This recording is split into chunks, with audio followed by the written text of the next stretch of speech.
Welcome back to Angrezify. 30 days English speaking course की आज class number 2 है और इस क्लास में आप सीखने जा रहे हैं पार्ट्स ऑफ स्पीच, वो भी इंतहाई सादा और आसान तरीके से। सो फर्स्ट ऑफ ऑल हम देख लेते हैं कि स्पीच या पार्ट्स ऑफ स्पीच होते क्या हैं। तो स्पीच से मुराद हमारी गुफ्तगू है, यानी जो हम फिक्रात बोलते या सुनते हैं उनको हम स्पीच कहते हैं। सो पार्ट्स ऑफ स्पीच से मुराद अज्जाए कलाम, यानी वो मुख्तलिफ अल्फाज जो बोलने या लिखने में इस्तेमाल होते हैं। सादा सी बात है कि स्पीच अगर हमारी गुफ्तगू है तो उसके पार्ट से मुराद वो अल्फाज है जिससे वो गुफ्तगू मिलके बनती है, जिससे वो फिक्रात मिलके बनते हैं, जिसके जरिए हम गुफ्तगू करते हैं। सो यहाँ पे एक सेंटेंस हम एग्जाम्पल के तौर पे पहले देख लेते हैं। Ali is going to school. Ali is going to school. अब इस फिक्रे में देखें तो अली एक नाउन है, गोइंग एक वर्ब है, टू एक प्रेपोजिशन है एंड स्कूल अगेन एक नाउन है। सो इसी तरह हर फिक्रा जो भी हम बोलते हैं, जो भी हम गुफ्तगू करते हैं, ये जो भी फिक्रात हम लिखते हैं वो डिफरेंट पार्ट्स ऑफ स्पीच से मिलकर बनते हैं। और अब ये सीखना हमारे लिए इसलिए जरूरी है क्योंकि आगे जब हमने कुछ रूल्स सीखने होते हैं डिफरेंट चीजों के, तो उस वक्त हमें पार्ट्स ऑफ स्पीच का नॉलेज होना बहुत जरूरी होता है। सो हम देखते हैं कि पार्ट्स ऑफ स्पीच है कौन कौन से। पार्ट्स ऑफ स्पीच में फर्स्ट वन है नाउन यानी इस्म, प्रोनाउन इसमें ज़मीर, वर्ब यानी फेल, एडजेक्टिव इसमें सिफ्त, एडवर्ब मुतल्लिक फेल, कंजंक्शन हरूफ अत्फ, इंटरजेक्शन हर्फ फिजाया एंड प्रेपोजिशन हर्फ जार। सो ये 8 पार्ट्स ऑफ स्पीच हैं जो इस वीडियो में आप क्विकली सीखने जा रहे हैं विद इन 20 मिनट्स। सबसे पहले देखते हैं कि एक नाउन क्या होता है। नाउन यानी इस्म। अब इसमें से आपको पता चल चुका होगा कि ये एक नेमिंग वर्ड होता है। Naming word is called noun, यानी ऐसा कोई भी वर्ड जो किसी चीज का नाम हो। वो कोई चीज हो सकती है, वो जानदार, वो कोई जगह हो सकती है, वो जज्बात हो सकते हैं, कुछ भी हो सकता है जिसका कोई नेम हो। वो आपके सामने पड़ा कोई ऑब्जेक्ट हो सकता है जिसका एक नेम होगा। फॉर एग्जाम्पल एक पर्सन है, उसका नाम है अहमद। सो अहमद एक नाउन, लाहौर एक प्लेस का नेम है नाउन, रिवर एक दरिया। ओके, सो वो किसी चीज का नाम है, नाउन हो गया। नेक्स्ट वन टेबल यानी मेज, एक चीज का नाम है। एंगर, ब्यूटी, ये सब कुछ क्या है, ये मिलके नाउन कहलाते हैं, यानी नाम मुख्तलिफ चीजों के। I live in Australia. I live in Australia, Australia एक जगह का नाम। दिस इज अ टेबल एक चीज का नाम। लायन इज डेंजरस, एक जानदार लायन उसका नाम। सो कोई भी नेमिंग वर्ड, कोई भी ऐसा वर्ड जो किसी चीज का नेम होता है, उसको हम नाउन कहते हैं। नेक्स्ट वन है pronoun, a word used in place of noun to avoid repetition. अब यहां पे मैं पहले आपको एक एग्जांपल दे देता हूं कि 3 हमारे पास सेंटेंस है। Ali is my friend, Ali lives in Lahore, Ali is hard working. अब इन तीनों सेंटेंसेस में अगर आप नोटिस करें तो हम एक ही बंदे के बारे में बात कर रहे हैं, एक ही पर्सन के बारे में बात कर रहे हैं। सो उनका नेम हम बार बार ले रहे हैं। Ali is my friend, Ali lives in Lahore, Ali is hard working. उनका नेम हमने 3 दफा ले लिया, यानी हमने नाउन को 3 दफा यूज कर लिया एक स्पेसिफिक जो पर्सन है उसके लिए। अगर उसी जगह पे हम अगले 3 फिक्रे देखें तो Ali is my friend, he lives in Lahore, he is hard working. अब यहाँ पे हमने अली को 1 दफा यूज किया, लेकिन उसकी जगह पे हमने एक और वर्ड यूज किया जो कि है ही। अब ही अली की जगह पे यूज हो, यहाँ ही से मुराद अली ही है, लेकिन अब दोबारा अली लिखने की हमें जरूरत नहीं है। सो ऐसा वर्ड जो एक नाउन को रिप्लेस कर ले, जो उसकी जगह पे इस्तेमाल होता हो, उसको प्रोनाउन कहते हैं। Pronouns are I, we, you, he, she, it and they। ये वो प्रोनाउन है जिनको हम यूज करते हैं। फर्दर एक टेबल में मैंने आप लोगों के लिए प्रोनाउन और उसके केसेस को भी डिस्कस कर दिया है। सो फर्स्ट वन I मतलब मैं, पोजेसिव केस my मेरा, एंड ऑब्जेक्टिव केस me मुझे। ओके, अब इनके बारे में अगर आपको फिलहाल समझ ना आ रही हो तो परेशान होने की कोई बात नहीं है। हम इसके बारे में डिटेल्ड एक वीडियो बनाएंगे जिसमें आपको ये अच्छे तरीके से समझाए जाएंगे। फिलहाल आपको स्पोकन इंग्लिश के लिए जितना कुछ चाहिए वो मैं आपको इस वीडियो में बता दूं। वी हम, और अस हमें, यू तुम, योर तुम्हारा, यू तुम्हें। ही किसके लिए यूज करते हैं? जब हम कहते हैं वो, यानी मुजक्कर के लिए, वो मुजक्कर।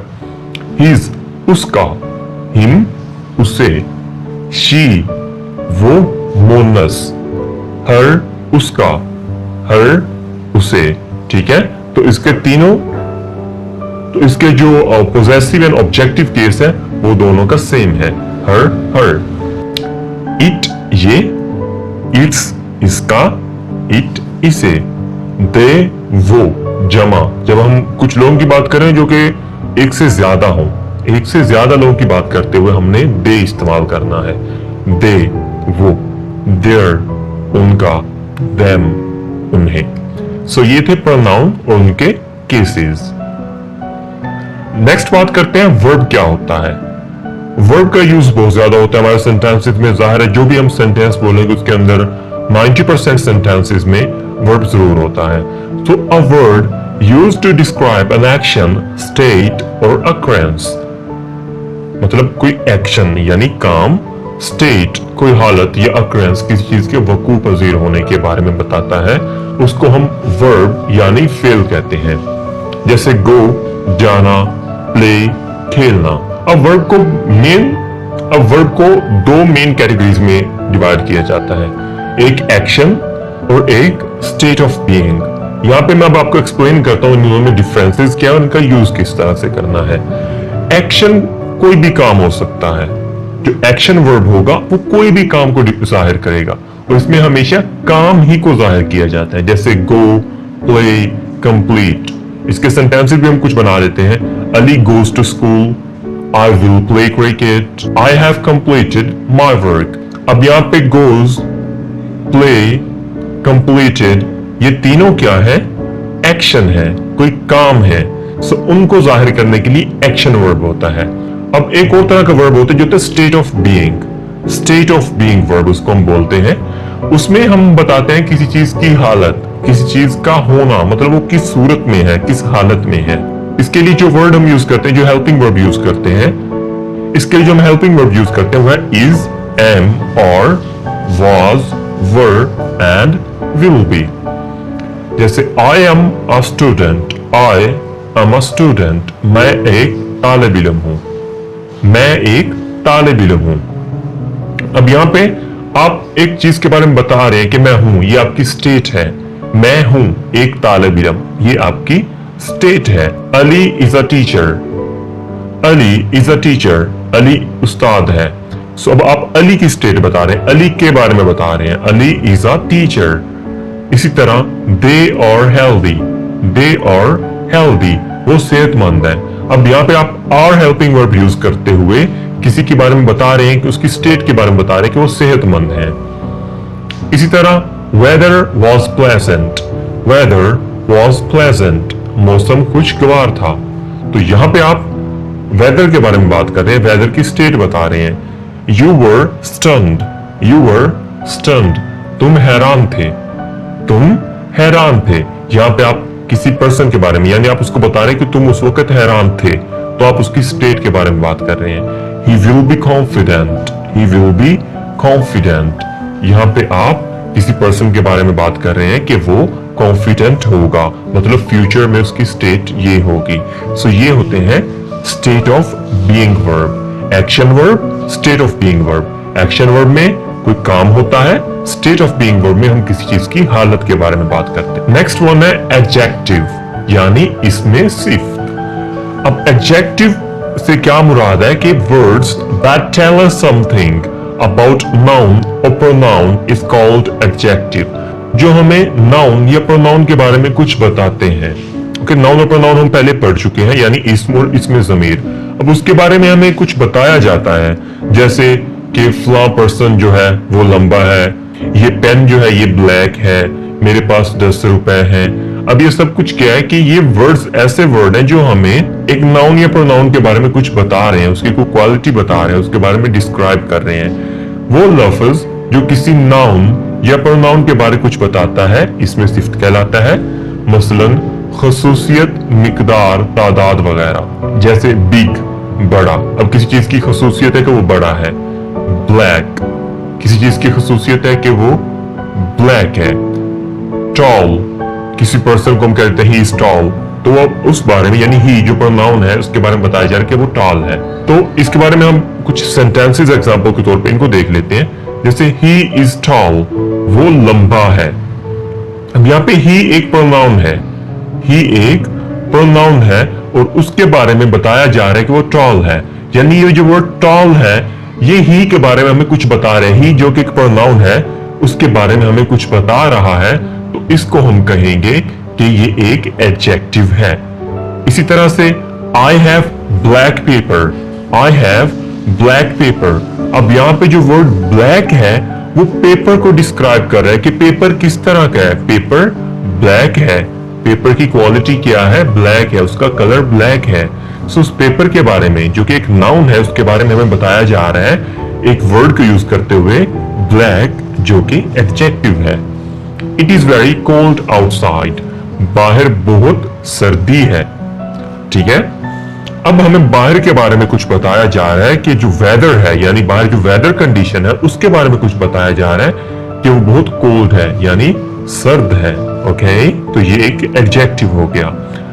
मेरे पास 10 रुपए हैं, I have 10 rupees, I have 10 rupees.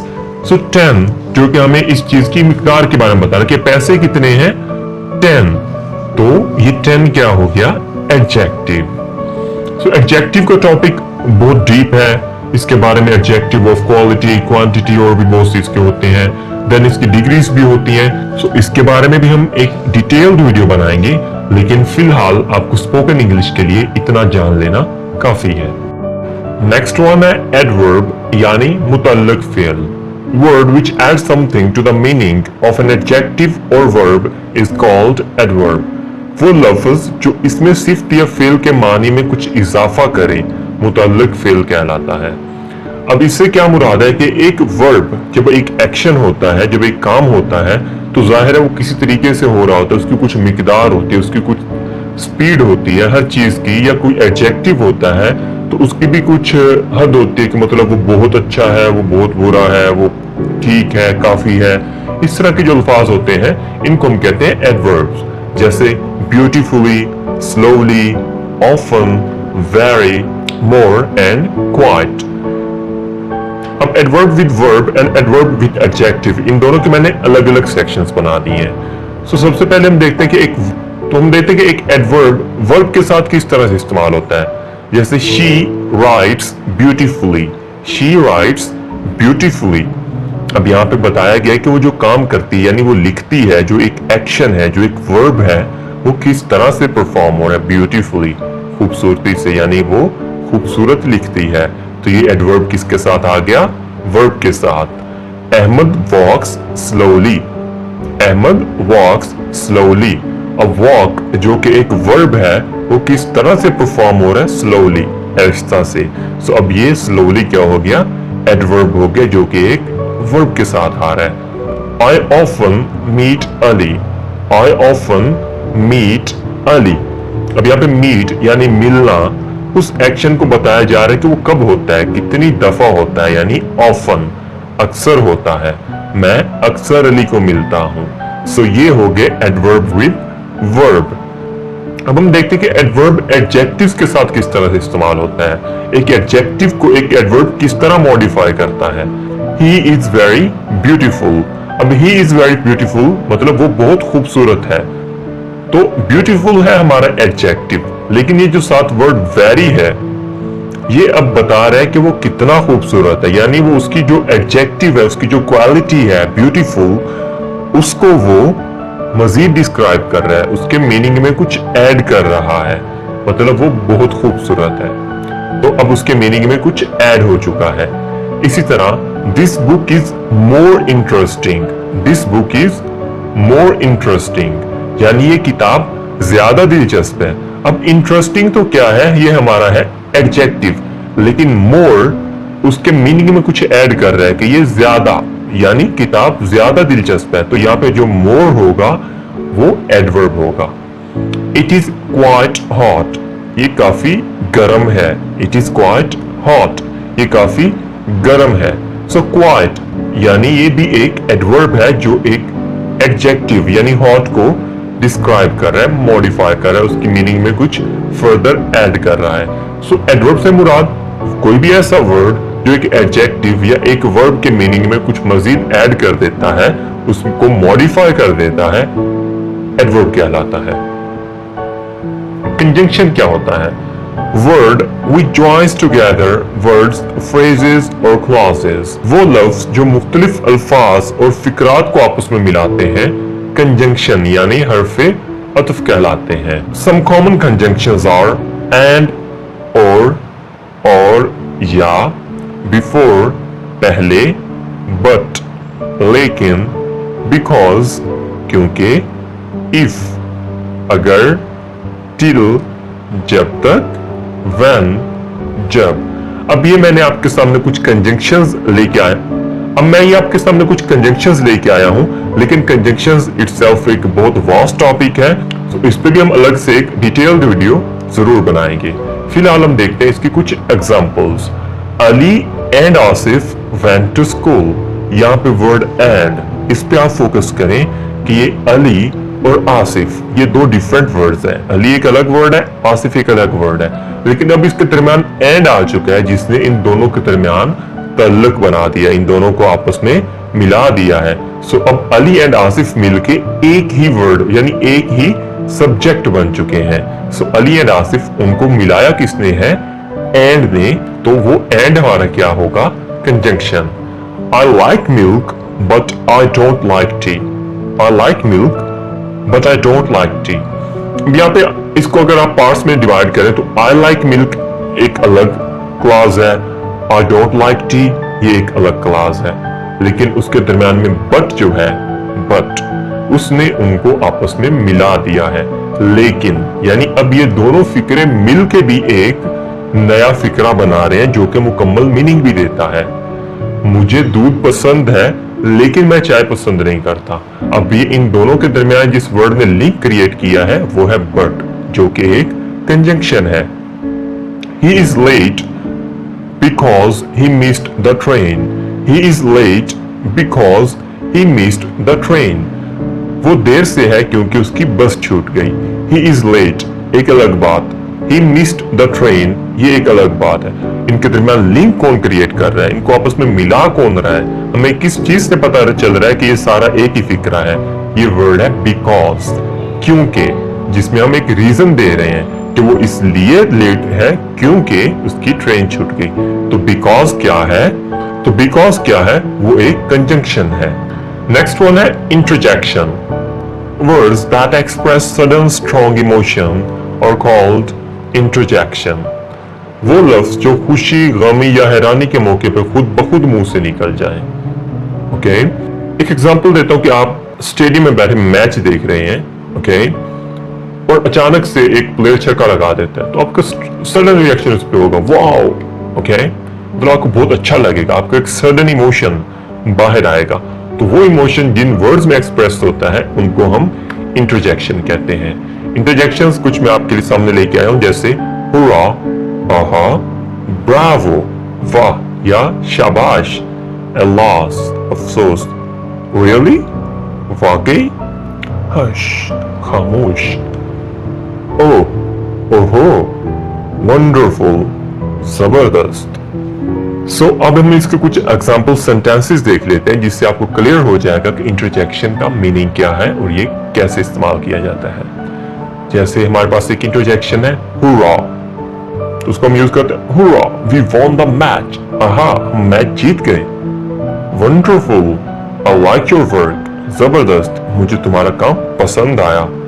Hush, baby sleeping, खामोश, बच्चा सो रहा है। सो ये है इंटरजेक्शन जो कि हमारे सडन इमोशन या जो सडन रिएक्शन होता है उनको एक्सप्रेस करता है। प्रेपोजिशन, एट्थ और लास्ट जो हमारा पार्ट ऑफ स्पीच है वो है प्रेपोजिशन यानी हर्फे जार। Word which express relation of a noun और pronoun to another noun, pronoun और एलिमेंट। वो लफ्ज जो एक इस्म या इसमें ज़मीर का ताल्लुक किसी और इसमें ज़मीर या किसी भी चीज से जाहिर करता है, प्रेपोजिशन यानी हर्फ जार कहलाता है। कुछ कॉमन प्रेपोजिशन हम देख लेते हैं, जैसे on, in, at, above, under, behind. यानी ऑन पर, इन में, एट पर, अबव ऊपर, अंडर नीचे, बिहाइंड पीछे। सो प्रेपोजिशन अगेन ये एक बड़ा टॉपिक है और इस पे हम डिटेल में बात करेंगे। अभी हम देख लेते हैं इसके कुछ एग्जांपल्स। सो बर्ड्स वर फ्लाइंग अबव अस। अभी मैंने आपको डेफिनेशन में बताया कि ये कुछ नाउन या प्रोनाउन का किसी और या नाउन या प्रोनाउन के साथ लिंक क्रिएट करता है। तो बर्ड्स यानी परिंदे ये एक नाउन है, अस ये एक प्रोनाउन है। सो अब बर्ड्स का हमारे साथ वो रिलेशन बता रहा है, एक वर्ड जिसको अबव कहते हैं। अबव, ये अबव वो वर्ड है जो अस यानी हमारे और बर्ड्स यानी परिंदे, इन दोनों के दरमियान रिलेशन बता रहा है कि बर्ड्स हमारे ऊपर है, परिंदे हमारे ऊपर उड़ रहे थे। इसी तरह एक चीज टेबल है और एक है पेन। ओके, तो हम पेन और टेबल के दरमियान उस वक्त तक हम ये नहीं बता सकते कि पेन और टेबल की पोजीशंस क्या है, पेन टेबल के ऊपर है, नीचे है, कहाँ है, जब तक हम उसके लिए प्रॉपर प्रेपोजिशन का नहीं पता होगा। तो जब हमें पता है कि pen is under the table, under the table यानी पेन टेबल के नीचे है, मेज के नीचे है। अब जो अंडर वर्ड है, अंडर, ये हमारे टेबल और पेन के दरमियान हमें रिलेशन बता रहा है कि इसके दरमियान ये रिलेशन है। इसी तरह Ahmad is standing behind you.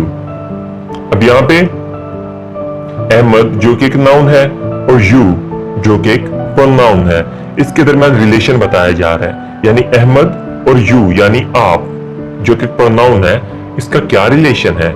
Ahmad is standing behind, आपके पीछे है। अहमद की पोजीशन क्या होगी? आपके पीछे है। वो वर्ड प्रेपोजिशन से ही क्लियर है कि ये हमें पोजीशन के बारे में बताता है, किसी चीज का जो ताल्लुक होता है कि वो क्या ताल्लुक है उनके दरमियान, उसको जाहिर करता है। उसके ऊपर है, नीचे है, साइड पे है, साथ है, सामने है, जो भी है उसके साथ उसका जो रिलेशन होगा एक चीज का दूसरी चीज के साथ रिलेटिंग टू पोजीशन, उसको शो करेगा प्रेपोजिशन। सो ये थी हमारी क्लास नंबर 2। अगर ये लेक्चर आपके लिए हेल्पफुल रहा है तो आप इसको जरूर लाइक करें और हमारे चैनल को सब्सक्राइब करें ताकि आपको मजीद वीडियोस टाइम पे मिलती रहें। मैं आपके पास आऊंगा एक नई क्लास के साथ में, कुछ और मजे का आपको सिखाऊंगा। Till then take care.